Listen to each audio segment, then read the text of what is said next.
What's up, my producer family? Quick introduction about myself. I go by Manny P30. I'm an up and coming producer from Houston, Texas. As you can see, I have the Houston Rockets gear on. Even though we're suffering right now, there are better days ahead of us. So let's jump right into it. I'm going to be making FL Studio tutorials for beginners, which is people that are barely starting to make beats or it's been a couple of months. But in this video, I'm going to be showing you 10 easy steps that'll increase your workflow. So you can always come back and reference to this video because just like me, to this day, I'm still learning. And every time I forget something, I always go back and reference to a video. So what I do is save the video, or I'll save for my playlist where it'll say watch for later. And another thing is, whenever I talk, y'all always are going to see me doing a lot of these hand gestures, and that's just the way I talk. So, not to get distracted or nothing. And another thing too, y'all will hear like a lullaby in the background, but that's because my daughter is sleeping next door. So hopefully I'm not too loud to wake her up so I can actually finish this tutorial. So let's get to it. Manny P30. Let's go. Alright, so one of the main things that I want to talk about first is, in my opinion, 4 major things that you're always going to be involved with FL Studio. The playlist, the channel rack, the piano roll, and the mixer. So some of the few things that you can do to get to it quick is, depends on your keyboard as well. Mine's, I have to press the FN button while I'm also pressing the F buttons above the numbers, or yours probably already have the FN above the numbers. So for example, if you press FN5, the playlist goes away. You press it again, the playlist comes back. So FN5, that'll be for the playlist. Then let's go to FN6. FN6. That'll bring up the channel rack. And as you can see, the channel rack, it'll have your kick. Let me play some real quick. Kick, your clap, hi-hat, snare. By the way, these are by default the FL drums. I haven't added basically the samples that I have yet. Another one will be FN7, which is the piano roll. You can always press it back and it'll take you back to where you were. So for example, I had the channel rack, but even though the playlist was first, that's why the playlist is always going to be, in my opinion, the main thing that you're always going to work on. And then you press FN. You can obviously, you can skip FN8 because that'll just pull up all of your plugins. So you don't have to worry about that one that much unless you want to get to your plugins quick. What you got to do is press FN8. As you can see, it'll show all the plugins plus the VSTs that you have. As you can see, drip, 2 clicks and it's perfect. Auto-tune, arcade, analog lab, etc. And then instead of pressing like a plugin to get out of it, all you gotta do is press escape. So let's get into FN9. Yeah, my bad, man, I keep doing the wrong ones, my bad. FN9, and that'll bring up the mixer. And you can just press FN9 because it'll take you back to the playlist.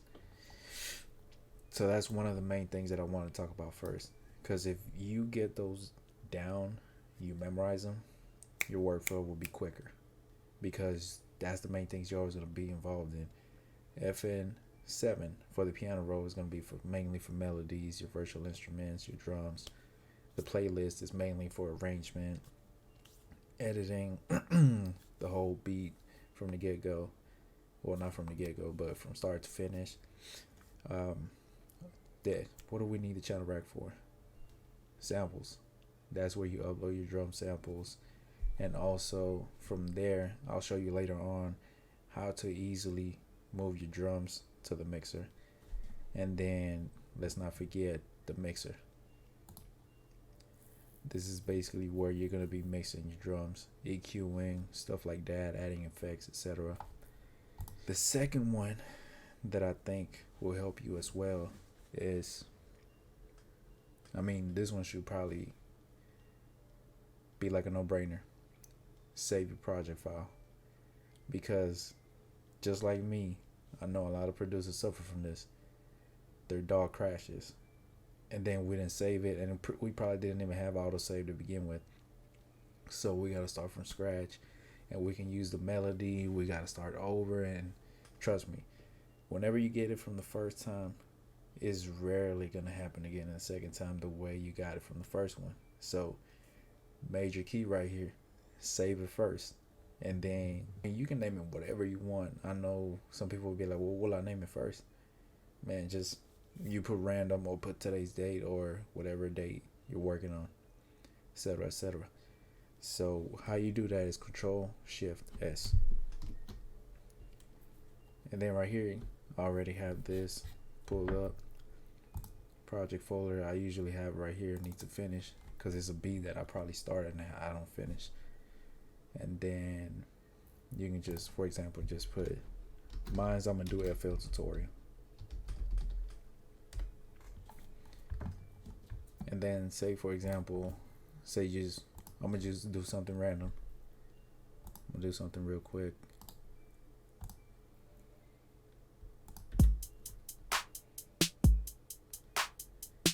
Say you already you already start working on something. You just speeding. The only thing you can do is right now is CTRL+S. Say the beat is playing. Pay attention to right here on the top left corner.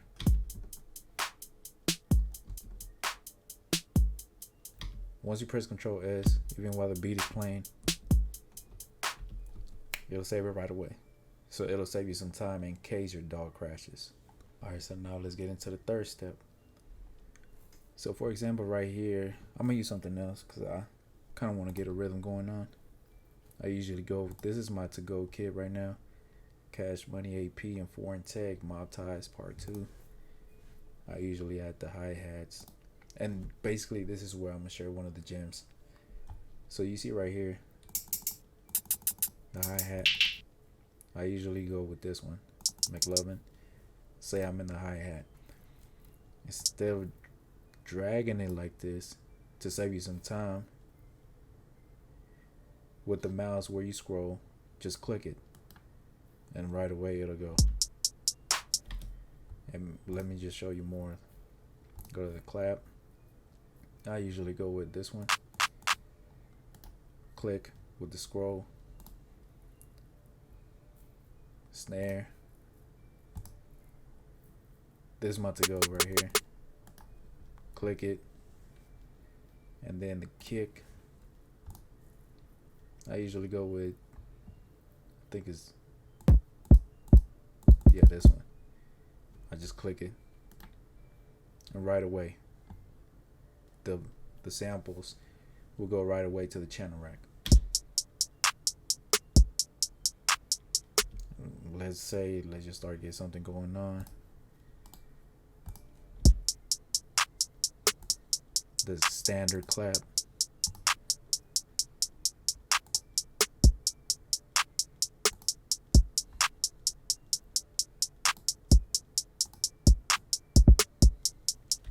So let's go to step 4.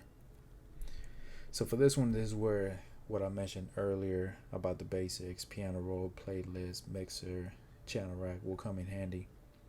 You can just go press FN7. Since, let me go back. Since it's highlighted right now in my kick, once I press FN7, it'll go to my kick. Just so it's, it's something that you can keep in mind. You could have a hi-hat, snare. You press FN7, it'll take you to the piano roll, but to that certain instrument. So for here, for example, I have the kick. Say I don't want to do nothing different with the kick. What I would do is Control-A and then Control-B, which I will replicate the pattern where I had the first 4 bars to the other 4 bars. So now I have the kick, the same pattern that I have from the first 4 bars. Then right here, you can control and hold the left click and highlight the clap and do the same thing. And then in order to basically be like, all right, instead of just say, for example, just clicking here. Oh, my bad. Just click. Oh. Like you're like, oh, I want to get rid of this. Instead of highlighting something else or going back to the playlist, all you can do is Control D, and it basically unhighlights it for you. So now let's go to the fifth step. For this one, it's mainly transferring your files. For example, say you got a loop from someone's store, and then, because this is what used to happen to me when I first used to use FL Studio, and I used to get loops or drum sounds from someone else. It would take me a long time to transfer them, but the mistake that I did was I didn't extract it. I basically try to switch everything from the zip file to the sound pack that I'm trying to, well, that's what I call where I keep my drums, sound packs. I basically try to transfer the file from the zip folder to my sound pack, and that will take forever. Sometimes it will take 5 hours, and I had a lot of space. So for this one, say for example, I know I got some downloads right here. Let me do this one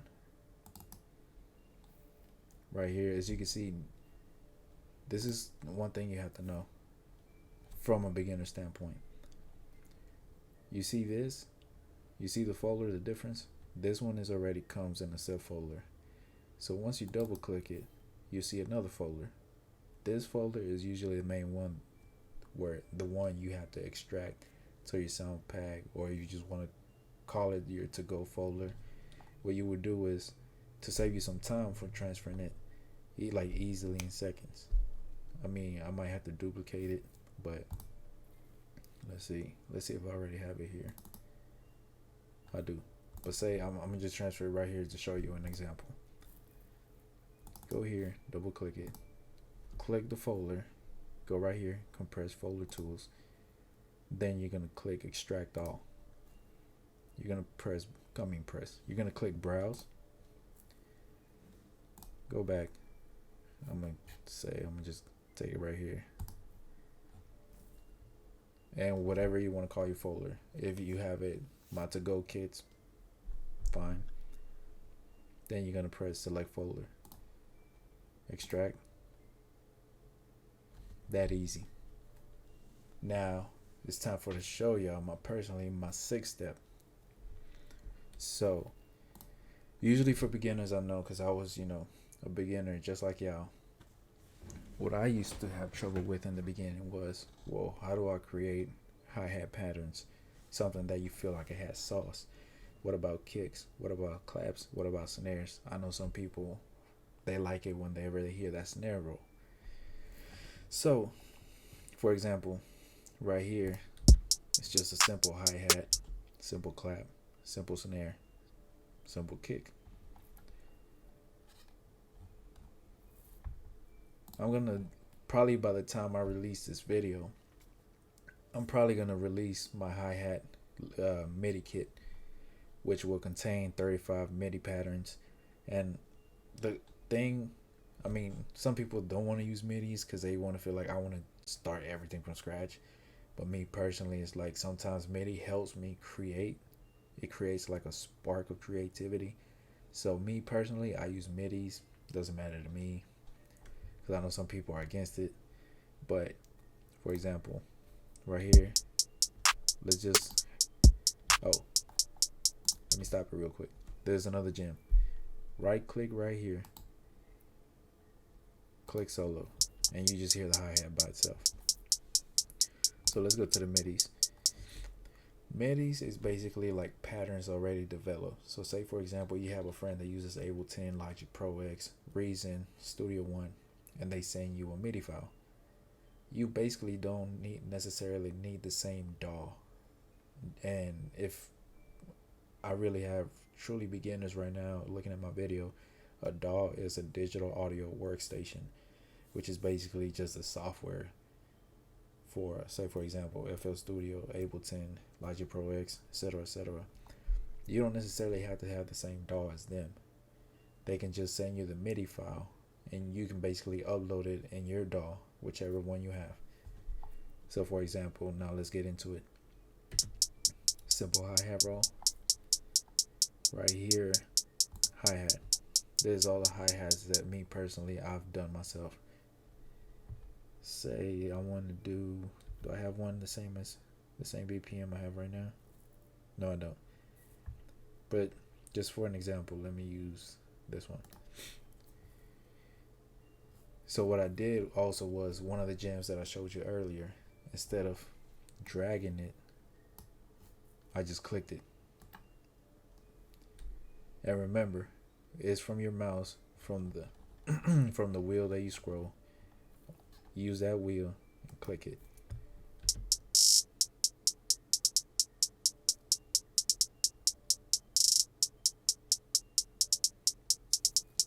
Let me see another one that I have.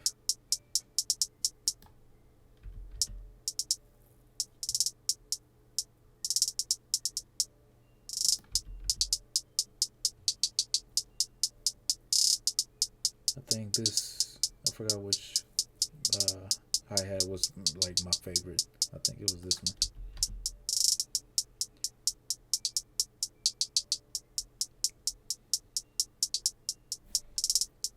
So now, for example, you already moved the MIDI file to your hi-hats, and you can. Some people have MIDIs for claps, snares, 808s, kicks. You can use it for anything you want, even for instruments. Like whenever you create melodies, you can just import the MIDI to the DAW, and whatever you're using, say a drum or instrument, right away it'll like help you create. It'll help you spark something inside. Like, all right, I feel like now I'm motivated. I can come up with something from this. And you can tweak it. You don't necessarily have to keep it the same. So for example, say I want to move it back.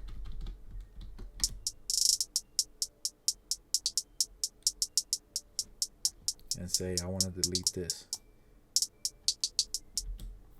Anything you want with the MIDI files. It's totally up to you. Now let's go to step 7. So for this one, I'm going to be showing y'all is, instead of always going back to the channel, right? Excuse me. Clicking this, then the piano roll, or say here, right here, you just like, oh, I want to go to the kick. Oh, I want to go to the McLovin. I want to go to the hi-hats. What you can personally do is, oh, my bad. I try to press control. What you can do is control K, and right away, like it's super easy. You'll be able to easily switch to wherever you want. Hi-hat, snare, kick, clap, whichever one you want. Or, for example, you see this right here, right click it. And it'll take you to that specific drum sound or instrument, whichever one you're using. Now let's go to step number 8. For this one, you have to go back to the channel rack. For example, say this is the hi-hats that I'm using right now. Say I want to use another hi-hat.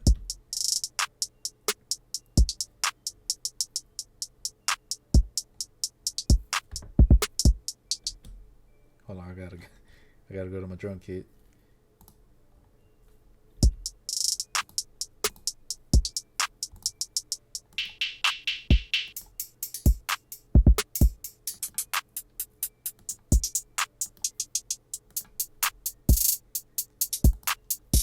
And say you feel like, oh man, I really feel like I like the first hi-hat that I used. And instead of going back trying to figure out, oh, and what drum kit do I have it in, what you can do is, let me start over. Click right here, or whichever sound you're using. Right here where it says file, where you see the folder, right here, right click. And then it'll take you basically to all the hi-hats that you have chosen, or to be honest, any instrument or any drum sound that you used before, like a clap, a snare. That way you won't necessarily always have to go back to that drum kit. So you just right click here, and then where's McLovin? Right here. I'll go back to the hi-hat that I was using at first. And that'll save you some time of always trying to figure out what drum kit or where did I put it. Where do I have those sounds? Even though it will be easy for you to have a to-go kit. That way, whenever you're in studio sessions and say you're like, oh, I need to cook up something quick, you need to go sound. So that's another tip. Have a to go kit so it can be ready whenever, like I said, it may be an important studio session. You never know who you might run into, and you need to be really quick to cook something up on the spot. Now let's go to step number 9. For this one, I want to show you how to find the key of an 808, which is really important because I know a lot of people get turned down because their 808s are not on key, and this one is a major key because if the 808 ain't on key, it's gonna sound like ass, to be honest. So let me add an 808. I like this one. Another thing too, right here, as you see the numbers 1, 2, 3, 4, which is gonna be useful for my last tip, the next one that I'm about to share with y'all. This one right here, where you see the numbers in the channel rack, it shows you to what designated mixer is going to go to. So for example, this is going to be first in your mixer, second, third, fourth.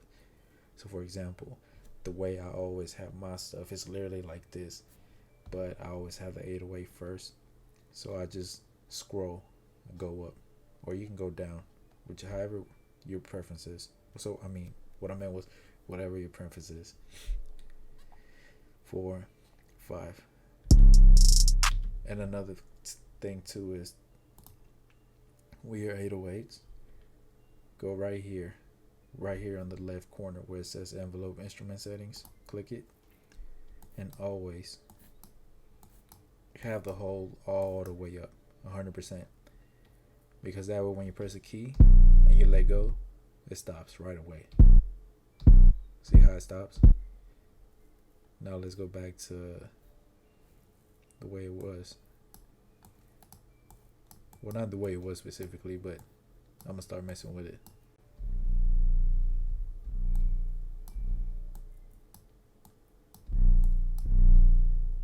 Like you see, I press it and it still plays.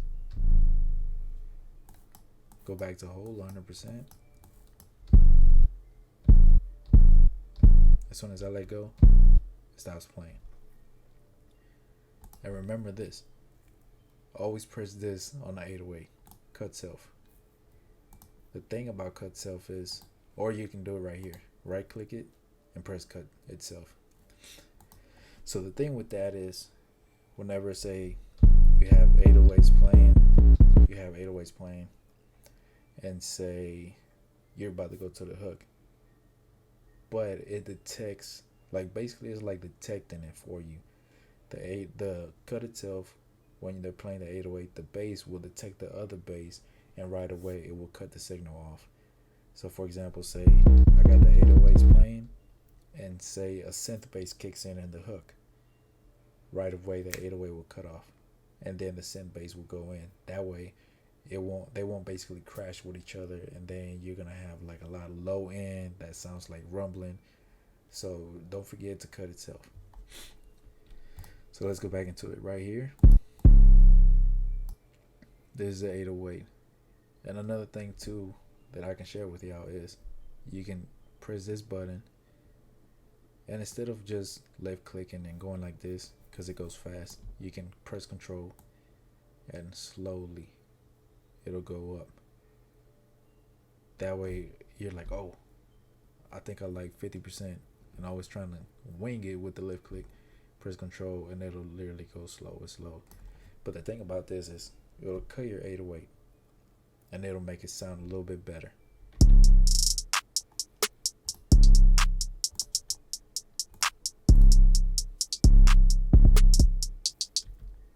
Because nowadays usually the 808s are short, and a lot of people use the spins, but you know how that goes. So let's go back to the main topic. Right here, what you're gonna do is Control E, and it'll take you into Edison. So what you're gonna do right here, click right here into the flag, and you're gonna press Detect Pitch Region. You're gonna press Detect Pitch Regions, and right here, you're gonna also you're gonna click 0 cross, check all regions. And then right here, it'll give you the key of the 808. It's in C. So right here, oh, let me go back to the playlist. Playlist, the channel rec. Man, sorry, my bad, y'all. I'm tripping. It's like 2 in the morning. I need some sleep. So right here, as you can see, it's already in key. It's already in C. But for example, say, let me see if I can find. This one doesn't sound like it's in C. Let me make sure it's cut.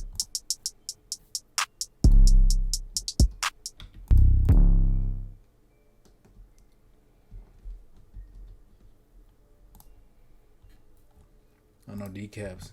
Man, y'all make sure y'all go get that Drums That Knock Volume 9. That drum kit is really good. So right here, as you can see, he already has them labeled for you. But for example, say I want to use this one, but I'm like, I just want to make sure that it's on key. Go to right here. Either you can right click it, but preferably it's faster, Control E. Detect pitch regions, and as you can see, it'll show you E. So now FN6, bring up the channel rack. You don't necessarily have to go back to the playlist, but right now it's playing on C. So what you're gonna do is either you can do E4 or E5. Now it's on key. So say for example, right now I have them on C.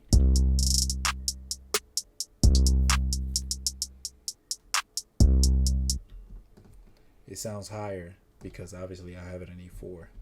So as you can see right here, it's on C5. So let me bring it down to E4. Now it's on key. Well, not on key, but it's basically from the starting point. Now it's on E. So I want to go up.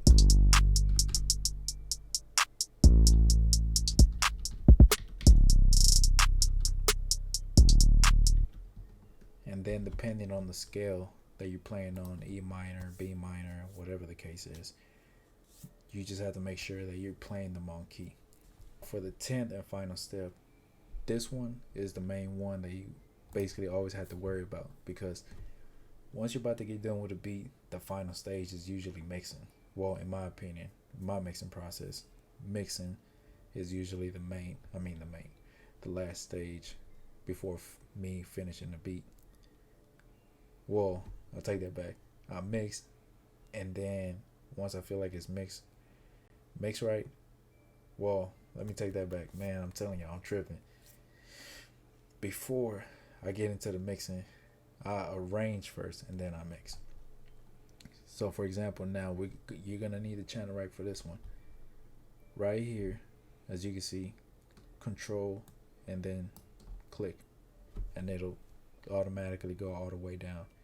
And what you're gonna do is press Control L, and now all your sounds go to the mixer. And now, as you can see right here, this is another gem too. Instead of always clicking this and you gotta go one by one. What you can do is Control left click, and then you can select all of them, and you can bring them down. Because this is the part where you basically will start to mix. So you're like, you're gonna say like, I want the 808 higher, I want the kick a little bit less, I want the clap to actually smack, the snare a little bit less than the clap, and the hi-hats a little bit less than everything. Your preference.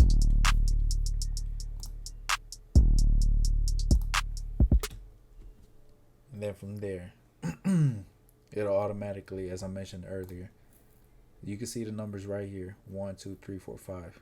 Now let's take a look at this: 808 1, kick 2, hi-hat 3, always as the clap, hi-hat 4, snare 5. Just the way you have them ordered here, but it's up to you the way your preference is. But usually me is the 808, the kick, the hi-hat, the clap, snare, open hat, crash, etc., etc. And right here, another thing that I forgot to mention before, before I let y'all go. Right here, if you press song, you're not gonna hear anything because basically your pattern is not in the playlist. So what you're gonna do is drag it, and then you'll hear it. But you don't necessarily have to have it on the playlist. If you're just starting off with the drums, you can just have it in pattern. And when you have it in pattern, it's basically the stuff that's playing in the channel, right? But say, let me see if I can find a melody that's 130. Let me see something real quick. Do I have something for 130? No. Well, you know what? I can use a loop. There's another gem too, another sauce. For the sample, what you can do is press it on auto, and then what you can do is bring it down to that tempo. Oh, my bad. I'm doing something wrong.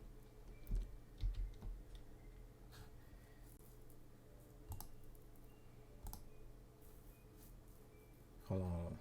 I forgot. Yeah, no, never mind.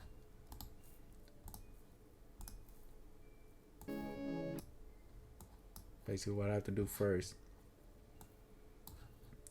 go to this tempo, 150.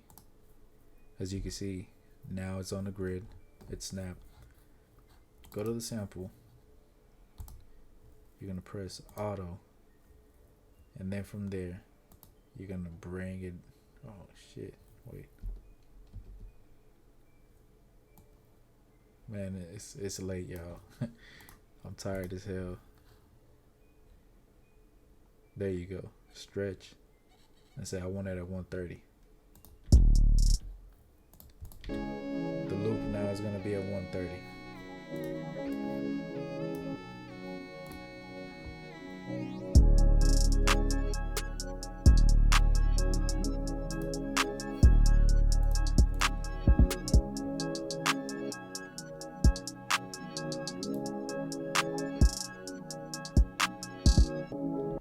And I think that's it. Alright, so that'll wrap it up. Those are my 10 easy steps that'll increase your workflow. And don't forget to save the video so you can always come back and reference to it. Save it in your watch for later or in another playlist where you have FL tutorials, etc., etc. And hopefully y'all will keep coming back and tuning in for more videos that I'm about to release in the next couple of months. I'm sorry that I messed up a couple of times, but hey, you know how it is whenever you're trying to record some videos. I just got to do a little editing here and there. So, oh, another thing, in the comment section, don't forget to comment and, tell me what you think. Did it help? Did it not? Or give me suggestions for my next videos. Well, next video, and then video after that. You get it. Don't forget to subscribe. Turn on your notifications. That way you'll be the first one that'll tune in to my next video. And I really appreciate it. Let's get it.